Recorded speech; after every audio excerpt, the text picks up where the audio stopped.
causes mold to grow at remarkable rates. Yeah, this is the time, as Fox Show's Derek James reports, it can quickly damage your home and your health.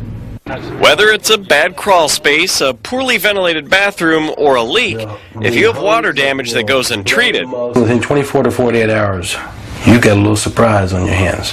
Maybe a big surprise. David Snell of Executive Restoration gets a lot of calls in spring when people notice a musty smell in their home or aren't feeling well. Sneezing, being nauseated, headaches, watery eyes. David starts with the air quality inside and outside the home.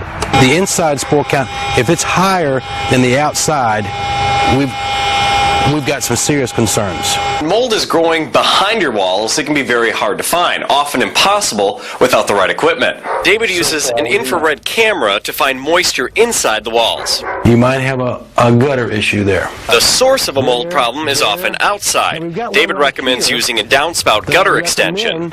But are you safer if your house is newer? It really doesn't matter the age of your home.